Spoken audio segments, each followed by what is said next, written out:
Rachel Ringenbach. Parenting 101. Parenting 101, Rachel Ringenbach.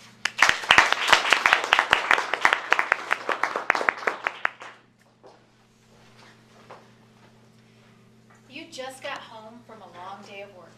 You're tired, and all you want is a gin and tonic and a little Jeopardy. But you've got to get dinner on the table. Upstairs, your kids are screaming. Someone is crying, and something just broke. Might have been your sanity.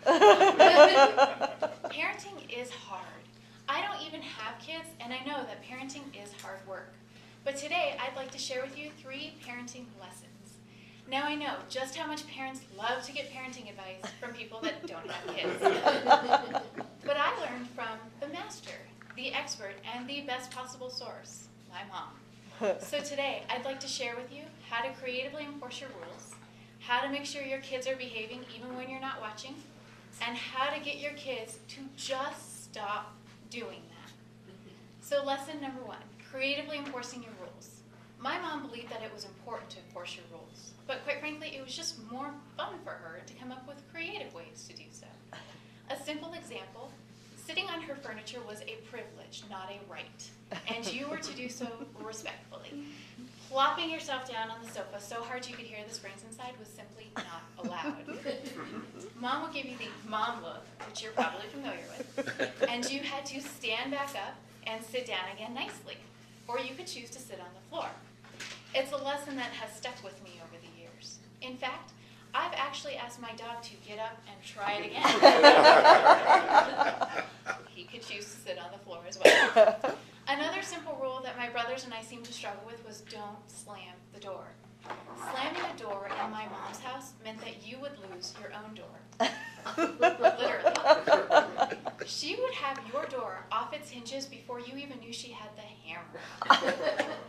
And over the years, her door removal technique was perfected until she had the precision and efficiency of a NASCAR pit mechanic.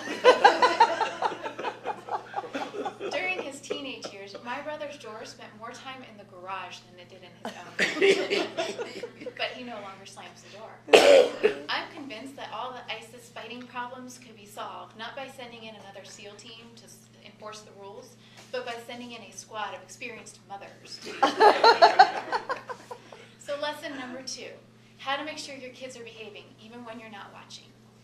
My mom always told us she was like a lawyer. She never asked a question she didn't already know the answer to. But she also knew that it was impossible to make sure we were behaving at all times. So some moms use that I have eyes in the back of my head line, but that really limits your kids to just behaving when they're inside the back of your head. My mom, though, went above and beyond that. From an early age, she taught us that God was sitting on this shoulder, and he could see everything you were doing. But Mom was sitting on this shoulder, and she could see everything you were doing. Quite frankly, I was always more afraid of this shoulder. It was Mom than of God. You see, God is loving and forgiving. It's in the Bible. Mom does not have to love and forgive as quickly. In fact, to this day, 28 years later, my shoulder still just hurts a little bit when I think I'm doing something Mom wouldn't really like as much. Lesson number 3, how to get your kids to just stop doing that. My mom, like yours, was always telling us to stop doing things. She had the usual mom tools like the mom look or this psst noise that she would make that would get your attention from across the crowded room and you'd stop what you were doing. And those things usually worked, but sometimes she just needed a little something extra, something to let you know that she really meant it. And for that, my mom brought out the big guns, the phrase, knock it off.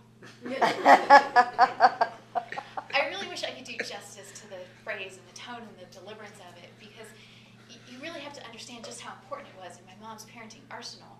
It wasn't that she yelled it or she screamed it because she really didn't need to.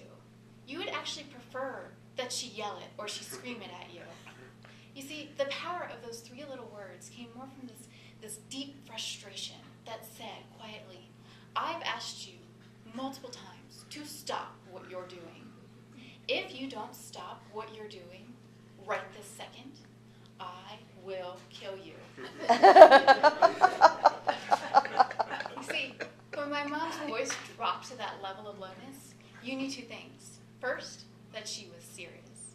And second, that she really meant that she would kill you. My mom has a piece of paper that she keeps in her Bible. It's actually still there and in use to this very day. When my brothers and I, and occasionally my dad, were misbehaving during church, she'd pull out this piece of paper and discreetly flash us this sign that said, "Knock it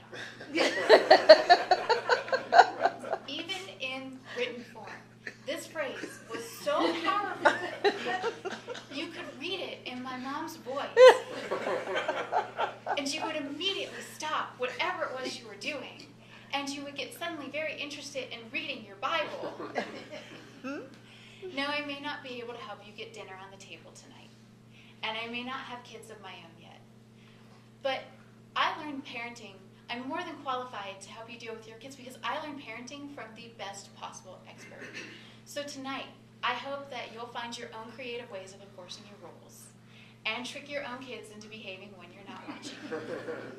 And I hope you can find a phrase that works for you that gets your kids to stop doing it, whatever it is, so you can get dinner on the table and a drink in your hand before Jeopardy comes on tonight.